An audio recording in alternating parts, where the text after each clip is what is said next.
You're listening to the Intuitive Souls podcast. I am your host, Erica Russo, and this podcast is designed to educate, inspire, and enlighten. Let's wake up together.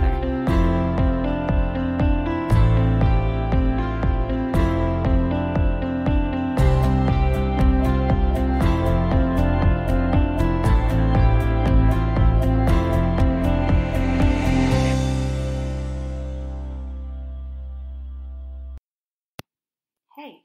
How are you guys? Welcome back, or welcome to the Intuitive Souls podcast. If this is your first time tuning in, I'm so excited that the universe led you here. If this is just another episode for you guys and you keep on coming back and listening and liking and sharing my content and all of that great stuff, you know how much I love you. I say it every episode. I know it's repetitive, but I don't think you understand how much I love doing this podcast and how much I love hearing that my work is helping you or inspiring you or just letting you know that it's okay to trust your intuition and be connected to your soul and spirit. It's just, this is what I'm here to do. So, again, thank you guys for tuning in. This episode was highly requested, and I'm really excited about this because it's going to be about astral traveling. And this is a very unique topic for me because I didn't realize that I did a lot of astral traveling until I actually started learning about it. I am a self-proclaimed daydreamer. I daydream a lot. I am very much up in the clouds, and astral traveling is a very unique experience, and it's also pretty normal. So that's what we're going to be talking about in today's episode. But before we get to that, I just want to kind of make an announcement that if you are enjoying this podcast, if it's bringing you knowledge, if it's helping you grow and expand your consciousness, I would be forever and eternally grateful if you can head on over to iTunes and leave a review.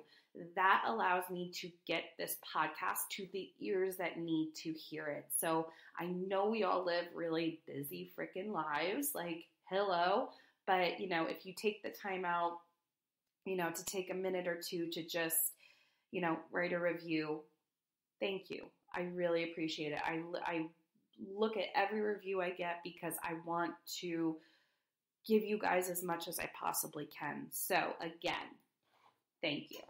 Now, let's talk about astral traveling. So, almost all Native cultures have traditions of astral traveling, which is sometimes referred to as an out-of-body experience. And this is not even, this expands far more than any Native cultures. I think this is a very common thing, believe it or not. I think that people astral travel without having the knowing of it, okay? So if you know someone who is like, whoa, I had this out-of-body experience, maybe refer them to this episode because this is going to give them the information to help understand those experiences. So astral travel is when your spirit is literally separated from your physical body, and it usually occurs during sleep. It's different from dreaming, and it's a thought to be a very tangible experience and not simply an image emerging in your mind during REM sleep. So in addition to a sense of separation from the physical body, there is a self-awareness that's extremely vivid that accompanies astral travel. So some can recount a kind of silver-colored cord attached to the physical body, to the astral body during these times. Now, there was a question, and it's a really good question, and I do want to answer this because someone asked me, what's the difference between astral travel and astral projection? And so this is it. Astral travel is many forms of visualization are associated with astral traveling, which is a process I'm getting tongue-tied here, of projecting your consciousness into visual scenes. Okay, this can be in meditation or temple work with the effect of feeling that we are actually there. Now, an astral projection is the process of projecting our astral counterpart with the effect of knowing we are actually there. So, to be more specific, there is a great difference between the two. Astral traveling does not remove us from the physical body, but astral projection does. Okay? So, this is a very interesting topic. So, how do I know if I'm astral traveling? So, here are some of the ways to tell if you have been astral traveling. One is flight. Often, astral travel dreams have an aspect of flight in them. Flying dreams with your arms outspread or floating over a terrain can be an astral dream. Dreams of flying or of being in an airplane frequently accompany an out-of-body experience. Number 2, it feels real. Astral traveling feels more real than ordinary dreams. And number 3, believing you could fly as a child. Research has indicated that people who as children believe they could fly or like to jump off trees or roofs have a tendency to report astral dreams more often than others. Another way that you can tell if you're astral traveling is power lines. The astral body seems to be affected by electromagnetic flows. A very unusual kind of dream, which is usually an astral dream, is when you find yourself floating above or below power lines, especially when you can't seem to get above or below them. And another thing that may indicate astral travel is vibration. So you're aware of a kind of vibration or a hum or like a tingling feeling, especially just as you are falling asleep. And while all of this is very interesting, it might seem kind of scary. You might feel a little freaked out, but there is no need to be afraid. So there appears, to be really no research indicating that damage results from consciously leaving your body. So in truth, it really is a very natural occurrence, and it's interesting to note that when you're having an out-of-body experience, you don't experience time or space as you genuinely do.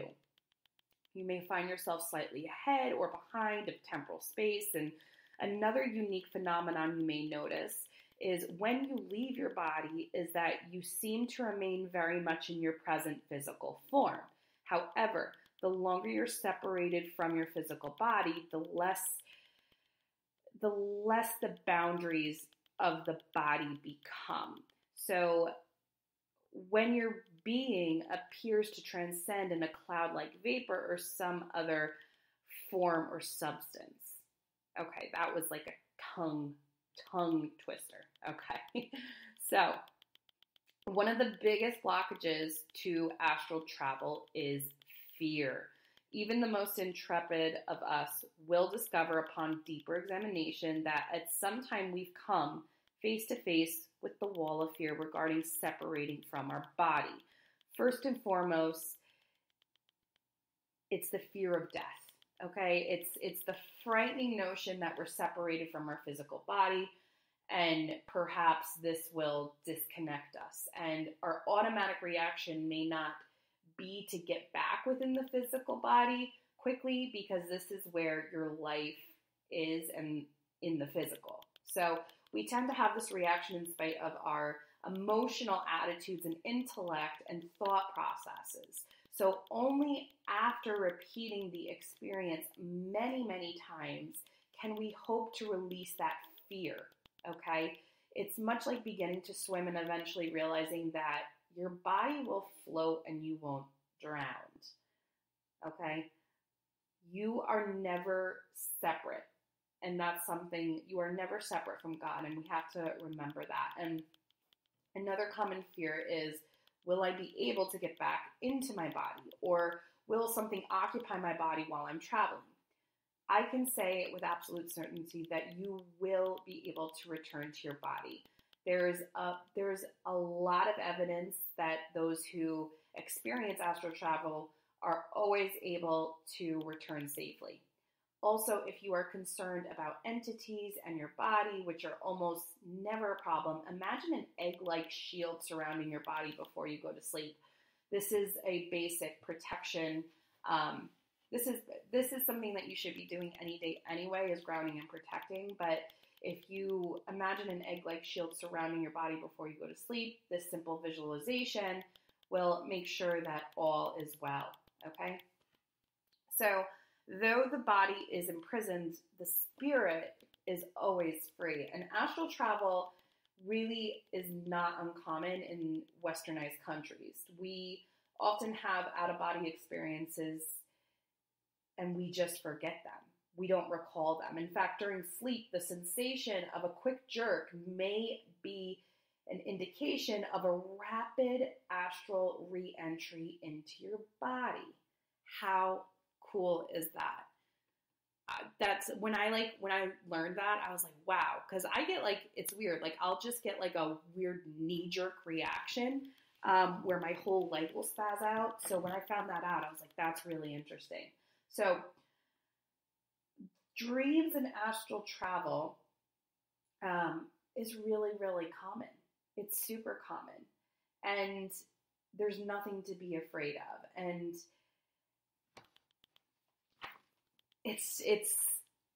I just love learning more and more about these subjects because honestly, this happens to us so often, guys. So often. And some in the scientific community will explain astral travel as an ancestral memory from the days when, according to Darwin's theory, our ancestors were either aquatic or airborne creatures. So psychologists refer to astral dreams as a type of depersonalization or a means of avoiding being grounded in normal reality.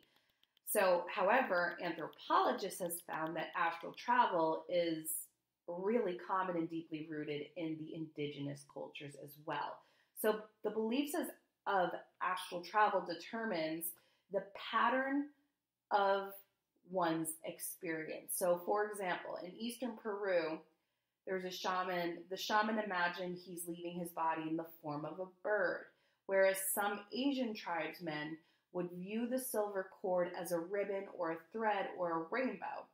Africans perceive it as a rope, and the natives of Borneo a ladder. So regardless of how the phenomenon is defined, it appears common among everyone in all cultures. And whatever type of cord is viewed as a connection between the astral and physical body is really directly proportionate to the soul's belief systems and their culture. So, wow, it's so cool learning about this.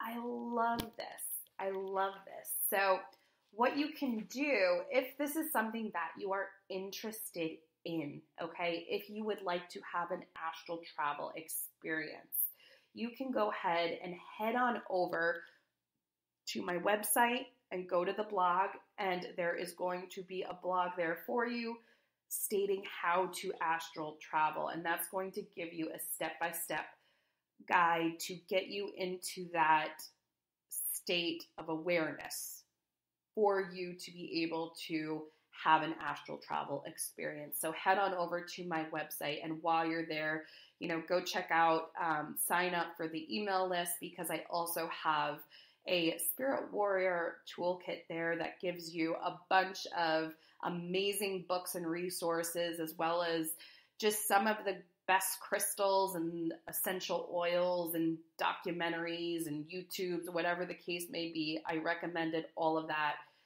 in my Spirit Warrior kit, which you will receive for free when you sign up for my email list. So you guys, it is always a pleasure. Thank you guys for coming back each week. I hope that, if you do go ahead and decide to have a astral travel experience, I would love to hear it.